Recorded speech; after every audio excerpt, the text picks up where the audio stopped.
ancient Egyptian children were plagued with blood disorders. This is what their mummies revealed.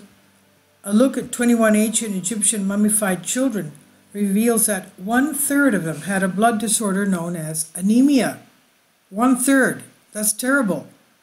A large percentage of mummified children from ancient Egypt show signs of blood disorders known as anemia, suggesting that these youngsters may have had a slew of related medical problems, including malnutrition and growth defects, the new study finds.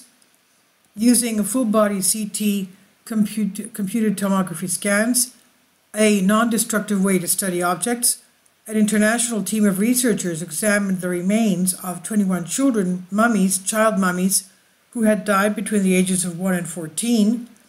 The team assessed the mummies for anemia by looking for telltale signs of the disorder, such as abnormal growth in the mummy's skull and arms and leg bones. 7 of the mummies, or 33% of those studied, showed signs of anemia in the form of thickened skull bones, the researchers found.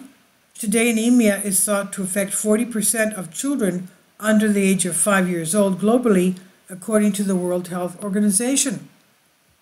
This research on anemia in ancient Egypt may shed light on ancient societies' health issues, dietary inadequacies, and social standards. Sahar Salim, head and professor of radiology at Cairo University and a member of the Egyptian Mummy Project, said.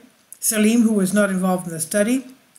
This study, published April 13 in the International Journal of Osteoarchaeology, is possibly the first of its kind to analyze the presence of anemia in mummified children. It includes child mummies from various parts of Egypt dating as early as the Old Kingdom, that's 3000 BC, that's basically 5,000 years ago, up to the Roman period of the 4th century AD. Indigo Reeve, a bioarchaeologist at the University of Edinburgh, Scotland, who was not involved in the study, defines anemia as a lack of healthy red blood cells or hemoglobin. This condition can stem from a variety of causes, including dietary deficiencies, inherited disorders, and infections, which can all lead to intestinal blood loss and poor absorption of nutrients. Reeve said, anemia typically causes fatigue and weakness, but it can also cause irregular heartbeat and can be life-threatening depending on the type of severity, she said.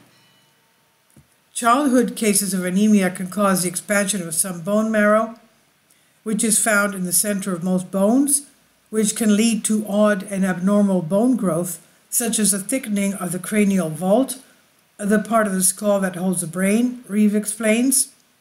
Porous lesions can also appear on bones, especially on the skull, which can cause further medical problems. The study uncovered some of these anemia-related issues in the mummified children.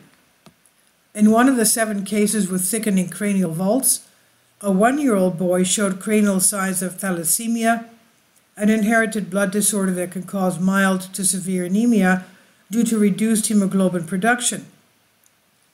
Other symptoms of thalassemia can include inadequate and unusual bone growth and an increase of risks of infection, according to Johns Hopkins Medicine.